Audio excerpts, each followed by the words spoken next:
Hello and welcome to Diecast Restos. I'm Jason and this is a number 5 Wolseley Six-Eighty Police Car. It was made by manufacturer Morestone No, who later changed name to Morestone, who after a takeover changed name again to Budgie Toys. The police car was made between 1956 and 1970. My example is missing its roof-mounted siren, a cast metal attachment which you can see in this photo. All models were painted black with a silver base. Here is a real Wolseley Six-Eighty police car.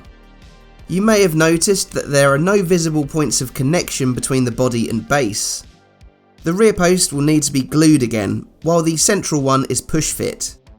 It was solid but wasn't particularly difficult to separate the two, levering them apart.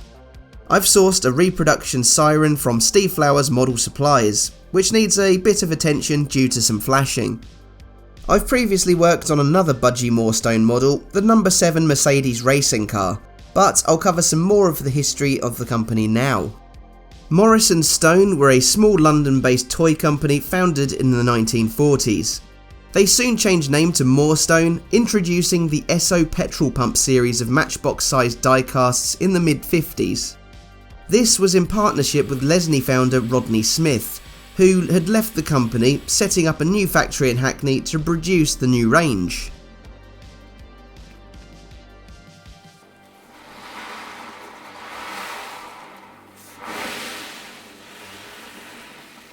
In 1961, Morestone were taken over by S. Guterman & Co, and the name was changed to Budgie Toys. Guterman went bust in 1966, and shortly afterwards a fire destroyed many of the dies. A company called Modern Products brought the Budgie trademark, selling the models under their name before bringing Budgie back again. The models produced were very similar to Lesney's offerings, with metal or black or grey plastic wheels, crimped and later rounded axle ends, and hand-painted and later mask-sprayed trim. The main difference was that the Budgie Morestones never had decals applied. Instead, any lettering or imagery was included in the cast and painted over to enhance the models. By the late 60s, with the introduction of Hot Wheels, Budgie sales had fallen significantly, and no diecasts of this scale were produced after 1969. With a lifespan of approximately 14 years, there are plenty of these number 5 castings available. If you look on eBay, many have been mistakenly labelled as Matchbox models, due to no indication of the company who actually produced them being evident on the casting. I've only restored one Wolseley model previously, the Matchbox 57A Wolseley 1500. In that video, I talk a little about the history of the company.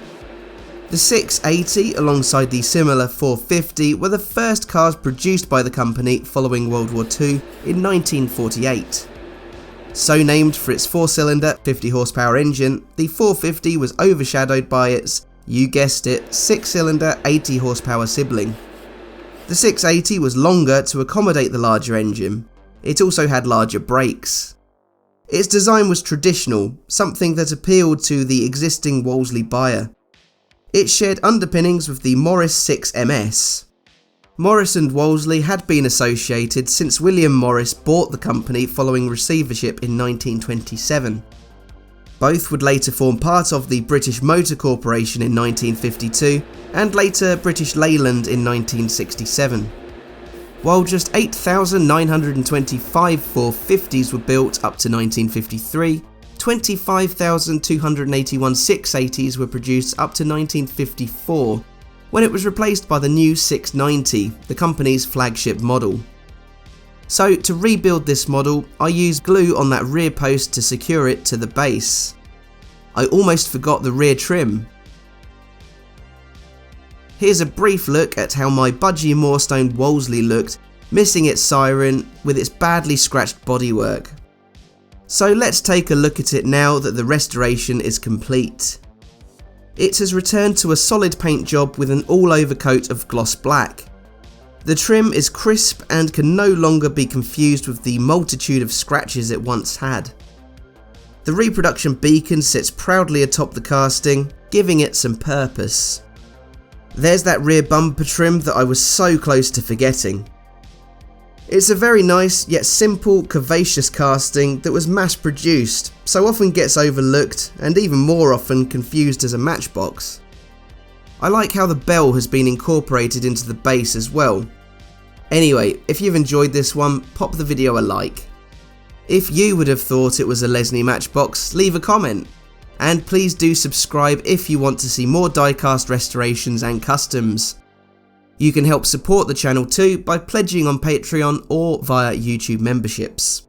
But all that leaves me to say is thanks for watching, and I'll see you again for the next one. Bye for now.